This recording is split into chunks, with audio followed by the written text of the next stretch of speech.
Well, good morning, everyone. It's July the 12th, 2020, and I know you really miss your Sunday school classes. I miss teaching them, so you must miss going to them and all those cool discussions that we were having about different things. And it's just been kind of quiet nowadays, hasn't it? But we are slowly beginning to figure out how we're going to do church in these strange times. But we really can't do Sunday school yet because we just don't really have a good way to do that. So I thought we would try using some technology, and even though we're going to miss the interaction that we enjoy so much, we still are going to be able to maybe keep in touch, do a little bit of studying. And I have been talking to some folks and asking what kinds of things they would like. And I'm hearing a number of people saying they like to spend a little more time in the Old Testament and do a little bit more like Bible studies instead of more topical kinds of things for Sunday school. And I think that's a good idea. So for our adult class, we're going to do that very thing. We're going to look at some books in the Old Testament. Now, in case you don't have your Bible handy, I have a list here of the books of the Old Testament in order so that we can kind of just take a quick look here at what the Bible contains in the order that Christians use. And bear in mind that the Jewish Bible has many of these same books, or all of them really, but not necessarily in this order. So most people, when they approach a book, they say, okay, I'm going to start at page 1. I'm going to work my way through it. And so here I am. I go through Genesis, Exodus, Leviticus, Numbers, Deuteronomy. There's a lot of stories in there, but there's also a lot of other stuff. But then when I get back to Joshua and Judges and Ruth and Samuel, I feel like, okay, now I'm sort of understanding what's going on here. There's a lot of history of the Jewish people, and that's really kind of what all of this is. The history not only of the Jewish people, but of their relationship to God. And when we get to 1st and 2nd Samuel, we're kind of looking at not just the prophet Samuel, but the rise of first King Saul and then King David. And David, of course, was the great king of the Jewish people. And as the history went on, we get into Kings and Chronicles. We're talking about all of the kings and the big division. Remember, there was ancient Israel. It was all one kingdom under David. And then Solomon's son Rehoboam was pretty foolish, and he ended up causing a revolt where 10 of the tribes of Israel just kind of divided off, and they created the northern kingdom, which they called Israel, and their capital was Samaria. And the southern kingdom was mainly Judah, but there was Benjamin, I think, was still in it, and some Levites and a few other folks too. But that was the kingdom that Rehoboam was king of. And then the northern kingdom had the king Jeroboam. And I know you can't make this up, right? This is interesting. But so there, from then on, there's never a united Israel in Bible times.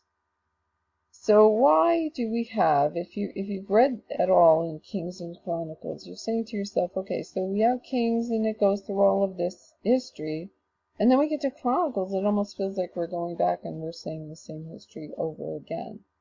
And what I'd kind of like to do is look more at Chronicles than Kings, because while Kings gives us all the history of both the northern kingdom and the southern kingdom, when we get to Chronicles, we find out that they're really going to focus more on the southern kingdom. And only incidentally do they ever mention the northern kingdom. And I have to ask myself, okay, well, why might that be? And I did a little looking around at some different articles and sources about this stuff. And interestingly, what they're saying is that they believe. And of course, none of these books, there's no stated author. But for 1st and 2nd Kings, they're saying that historically, or at least in the Jewish faith, they believe those books were written by the prophet Jeremiah, interestingly. But 1st and 2nd Chronicles, they say, were written by the prophet, or the priest Ezra. Now that'll tell you something right there, that you're bound to have a difference, because if you've got a prophet doing history, they're going to have a mindset that's different from a priest doing history, right?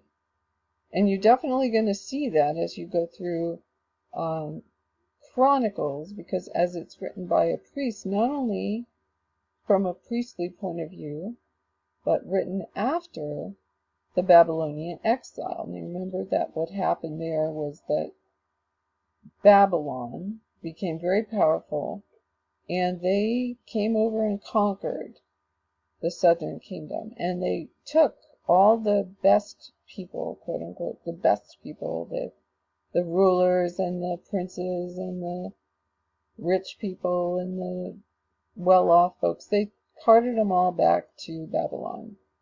And they were all there for 70 years. That was called the Babylonian exile.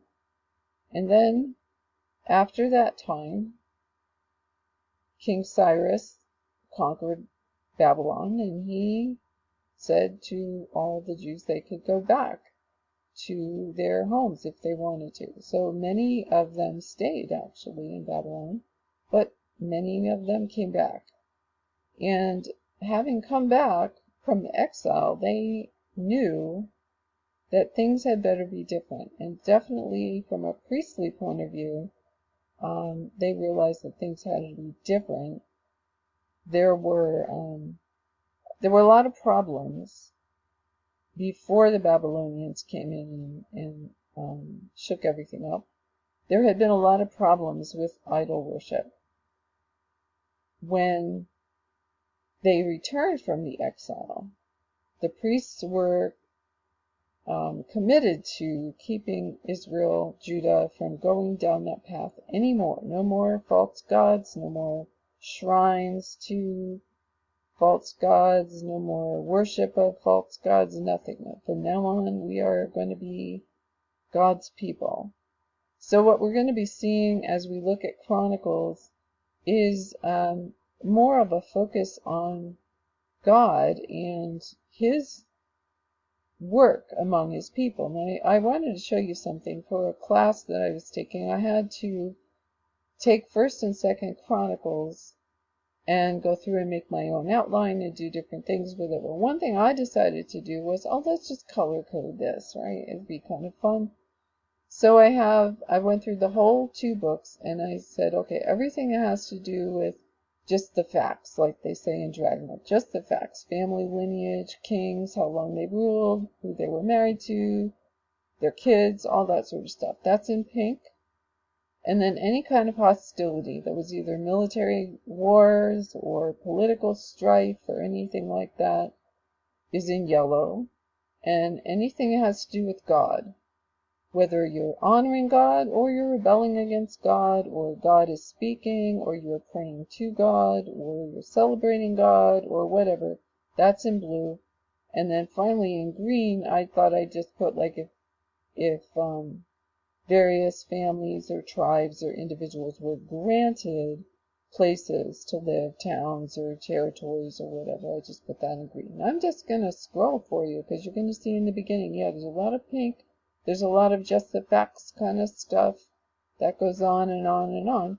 But okay, now we're starting to see God in there, and a little military stuff, and more just the facts stuff. It goes on and on for quite a while. There's tons of things, but you're going to, oh yes, the prayer of Jabez. Let's not forget about that. If you don't know anything about Chronicles, you at least know about Jabez, who prays that if you would greatly bless me and increase my territory, may your power go with me to keep me from trouble, so that I'm not in any more pain.